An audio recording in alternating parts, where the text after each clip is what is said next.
আসসালামু আলাইকুম রহমতুল্লাহি ওয়া বারাকাতুহু। ভাইয়েরা এবং বোনেরা, আপনারা কেমন আছেন? কে কেমন আছেন? আমার শরীর অসুস্থ, তো ওই জন্য কণ্ঠ ভালো না। কতদিন ধরে ভিডিও করতেছি না, তারপরও করতে বাধ্য হলাম।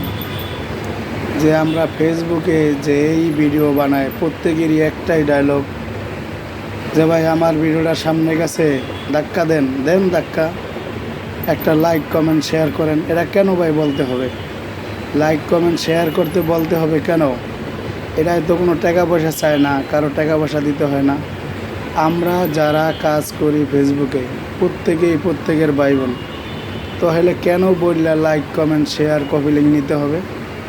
যার সামনে যে ভিডিও যাবে প্রত্যেকে লাইক করব, শেয়ার করব, কমেন্ট করব, প্রত্যেকেই করতে হবে, কপি লিঙ্ক করবো, যার যেটা মনে চায় সে সেটা করতে হবে। এগুলা যদি না করে তাহলে আমরা ফেসবুকে একসঙ্গে কাজ করব কেমনে?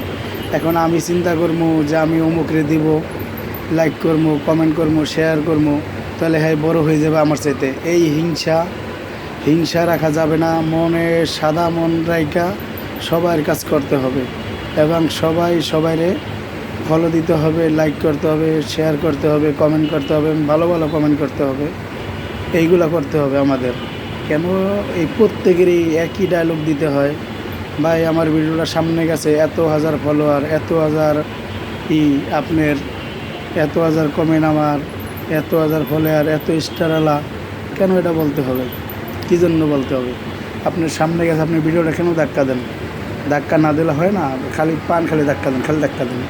কেন ধাক্কা দিতে হবে? কী জন্য? কোনো ধাক্কা দেওয়া দিয়ে নেই। যার সামনে যে ভিডিও যাবে ওই ভিডিও কমেন্টস, ভালো ভালো কমেন্টস করতে হবে এবং গঠনমূলক কমেন্ট করতে হবে।